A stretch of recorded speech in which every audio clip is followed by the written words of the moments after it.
Okay, so hello everyone. Today we are going to discuss about our Unit 1 UV and IR spectroscopy. First part Woodward Fisher rule for 1,3 butadiene, cycling dienes and alpha beta carbonyl compounds.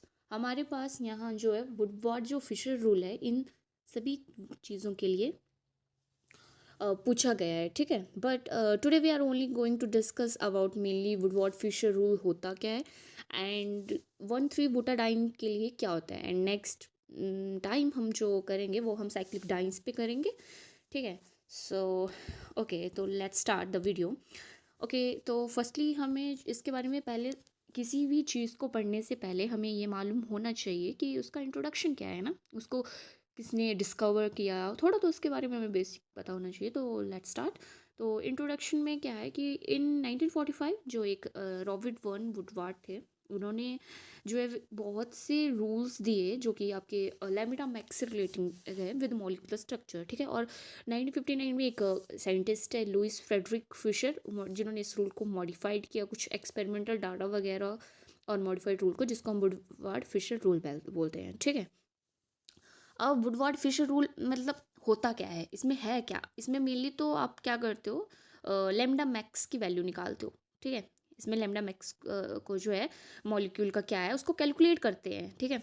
तो Woodward Fisher rule are a set of empirical rules, ठीक है, that predict the wavelength of compounds absorption, ठीक है, maximum in ultra violet spectrum. Okay, तो इस rule के according क्या है आपका, देखो कि according to Woodward Fisher rule, ठीक है।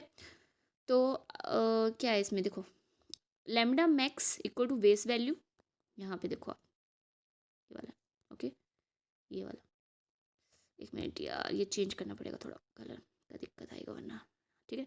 देखो तो लेमडा मैक्स जो है आपका बेस वैल्यू प्लस आपका ये अदर्स ये substituent contribution plus other contribution वगैरह होंगे, ठीक है। तो देखो यहाँ ये जो होता है there are 3 sets of rules होते हैं यहाँ पे, ठीक है। Woodward Fisher rule for conjugated dienes, okay, for unsaturated carbonyl compounds, और उसके बाद होता है फॉर एरोमेटिक कंपाउंड्स, ठीक है। Okay, so today we are going to discuss about Woodward Fisher rule for conjugated dienes and polyenes के बारे में हम पढ़ेंगे, ठीक है।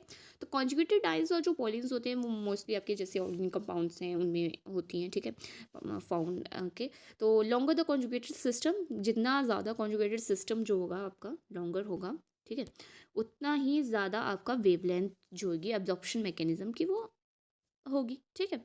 ये टोटली डायरेक्टली प्रोपोर्शनल चीज़ें हैं, ठीक है। तो इस ये जो हमने ये जो चीज़ है लैम्डा मैक्स, जो हम वुडवार्ड रूल में जो लैम्डा मैक्स है मॉलिक्यूल का, उसको कैसे कैलकुलेट करते हैं ये हमने पहले भी पढ़ लिया, ठीक है। कि बेस वैल्यू होगी किसी कंपाउंड की, उसके बाद जो उसमें अलग सब्सटीट्यूएंट लगेंगे वो देखे जाएंगे, ठीक है। और उसके बाद उसके अलावा भी अलग सब्सटीट्यूएंट होंगे वो देखे जाएंगे, उनको ऐड किया जाएगा, ठीक है। तो यहाँ पे आपका बेस वैल्यू क्या होता है, तो बेस वैल्यू क्या होता है आपका, each type of diene or trying system is having a certain fixed value at which absorption takes place. This constitute the base value और parent value. जो आपकी base value होते हैं, ठीक है, उसी को ही हम जो है पेरेंट वैल्यू भी कहते हैं। तो कई बार क्वेश्चन आ जाता है find the parent value of the following compound, जो भी आपके पास कंपाउंड है उसका नाम दे देंगे और बोल देंगे कि पेरेंट वैल्यू। तो never confused about base value and the parent value, they वो था सेम चीज़, sorry, same thing, okay. So first step in predicting the wavelength of maximum UV absorption for conjugated ion is to determine whether it lies in S trans or S cis, ठीक है। पहले हमें जब भी इस चीज़ को predict करना है हमें पहले ये देखना पड़ेगा कि वो उसकी जो जियोमेट्री है वो मतलब उसकी जो कन्फर्मेशन वगैरह है वो क्या है, या वो ट्रांस है कि सिस है, ठीक है, ये इंपॉर्टेंट है। अगर वो आपका ट्रांस में जो है लाई करता है तो उसकी बेस लेंथ जो होगी, वेव लेंथ जो होगी वो 270 नैनोमीटर होगी, ठीक है। अगर वो एस सिस में जा रहा है तो उसकी 253 होगी, ठीक है। जैसे ये देखो ऐसे ऐसे ये ट्रांस है, ये आपका सिस है, ठीक है। ओके, सो देखो अब और क्या है, जो बेस वैल्यू और किस चीज़ पर डिपेंड करती है, तो ये क्योंकि डाइन आपका लीनियर है, ये आपके हिट्रोएनुलर है, ये ट्रांसॉइड डाइन है, ये whether it is a cyclic, ये सब भी देखा जाता है, ठीक है। और sum of all substituent contribution are added to the base value to obtain the wavelength of maximum absorption of the molecule, okay. ये हो गया। उसके बाद आपकी ये देखो ये आ गया आपके यहाँ पे हम्म, ये आ गया आपका, देखो होमोएनुलर डाइन, ठीक है। ये देखो साइक्लिक डाइन होती है जिनमें दो double bond conjugated double bonds होती है सेम रिंग में, ऐसे होती है। देखो एक रिंग होगी, ठीक है, ये आपकी एक रिंग है, बनना नहीं थोड़ा, रुको, ये आपकी एक रिंग है फॉर एग्जांपल, ठीक है। इसमें एक यहाँ डबल मतलब रिंग के ही अंदर होंगे, इसमें कंजुगेटेड डाइन में एक ही रिंग होगी, cyclic diene having conjugated double bond in same ring, एक ही रिंग है और एक ही रिंग में दो डबल बॉन्ड है, ठीक है। और हिट्रो में क्या होता है, हिट्रो में देखो आपके पास दो रिंग है, ठीक है, ये आपकी दो रिंग है, एक डबल बॉन्ड यहाँ है तो एक डबल बॉन्ड यहाँ है, मतलब अलग अलग रिंग में आपके बॉन्ड्स होंगे, जो कि मैंने देखो यहाँ ड्रॉ भी किए हुए हैं, ठीक है। उसके बाद आता है आपका एंडोसाइक्लिक डबल बॉन्ड, एंडो में भी ऐसे ही double bond present in the ring, but इसमें एक डबल बॉन्ड होगा, ठीक है, ओके। और जो एक्सोसाइक्लिक है double bond is which one of the doubly bonded atom is a part of the ring system, ठीक है। और डबल बॉन्ड एक्सटेंडिंग में क्या होगा, when more double bond are present other than conjugation, जब ज़्यादा डबल बॉन्ड होंगे, ठीक है।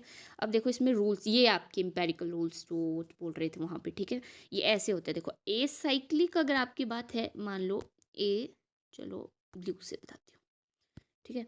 अगर मान लो ए साइक्लिक कॉन्जुगेटेड डाइन्स की बात है तो बेस वैल्यू होगी 270 नैनोमीटर। सबसे पहले हमें ये पता करना है कि कंपाउंड क्या है हमारा, ठीक है, ये चीज़ हमें देखनी होगी। अगर देखो बुटाडाइन है, बुटाडाइन है साइक्लिक कॉन्जुगेटेड बुटाडाइन से, तो भी हमारी 270 नैनोमीटर होगी, ठीक है। अगर आपका हीट्रोएनुलर कॉन्जुगेटेड डाइन है तो आपकी 215। अगर आप ये आपको वैल्यूज़ याद करनी पड़ेगी बेटा, इसका कुछ नहीं कर सकते हैं, ठीक है। अब आपका होमोएनुलर कंजुगेटेड डाइन्स पे बात करें तो इसका हमारा 253 नैनोमीटर है। Acyclic trienes 240। इसका सिंपल सा जो फंडा है याद करने का वो यही है कि आप इसको एक इसका प्रिंट आउट निकाल लो, लिख लो अच्छे से कॉपी पे और सामने चिपका लो दीवार पे, ठीक है। ये वैल्यूज़ है, ये याद करनी पड़ती है, ठीक है। थोड़ा टफ काम है बट हो जाएगा, ठीक है। अब आता है आपका इंक्रीमेंट्स। इंक्रीमेंट्स में देखो ये है, ये आपके अदर सब्सटीट्यूएंट जो है, अगर अल्काइल सब्सटीट्यूएंट है या आपका रिंग रेजिड्यू है तो आपका 5 नैनोमीटर होगी। आपका एक्सोसाइक्लिक डबल बॉन्ड है तो आपकी 5 नैनोमीटर फिर से होगी, ठीक है। और अगर आप डबल बॉन्ड एक्सटेंडेड कॉन्जुगेशन है तो आपका 30, ठीक है। उसके बाद ऑक्सोक्रोम्स, जैसे आपका ओवर इथर है तो 6 नैनोमीटर, थायो इथर है 30, क्लोरीन ब्रोमिल है तो 5 नैनोमीटर, NR2A, ये सब देख लेना, ठीक है। अब देख लो आपके जो सिलेबस में है कि 1,3 बुटाडाइन के लिए कैसे करें, तो 1,3 जो बुटाडाइन है आपका, वो आपका ए साइक्लिक कंजुगेटेड डाइन है, पहली बात, ठीक है, ए साइक्लिक कंजुगेटेड डाइन है।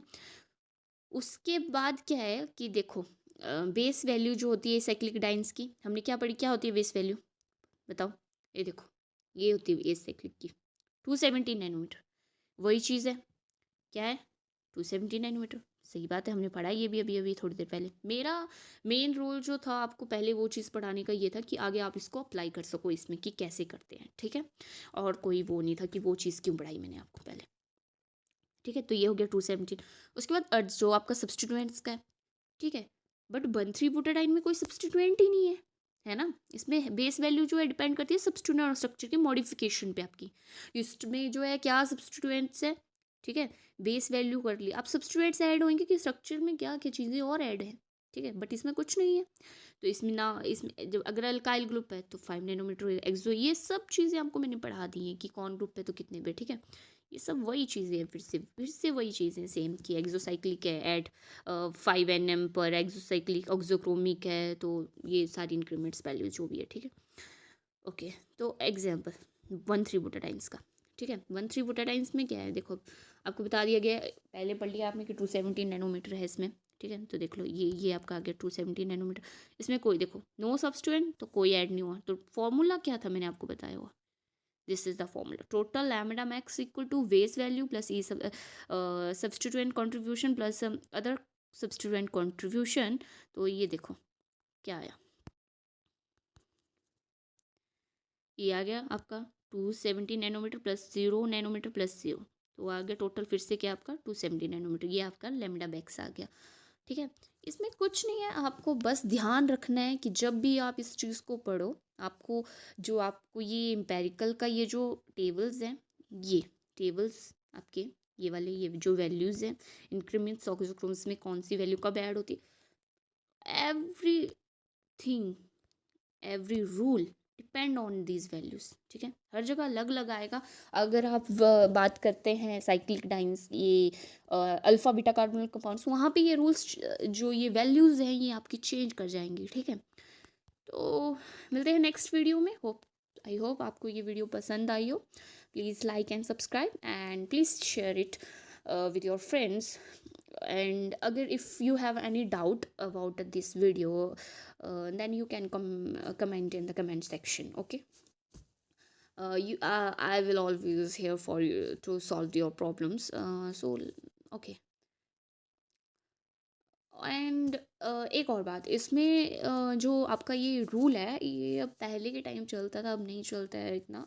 तो बेसिक अंडरस्टैंडिंग होनी चाहिए, बट हमें पता होना चाहिए कौन चीज़ कैसे थी, क्या है, कैसे है, ज़्यादातर। और कुछ नहीं है इसमें, ठीक है। तो ओके, मिलते हैं नेक्स्ट वीडियो में, तब के लिए बाय बाय। और आपकी नेक्स्ट वीडियो प्लीज़ वेट करना, अगले मैं आपको साइक्लिक डाइन्स और आपको अल्फ़ा बीटा कार्बोनिल कंपाउंड्स का बता दूंगी। ओके, तब के लिए बाय।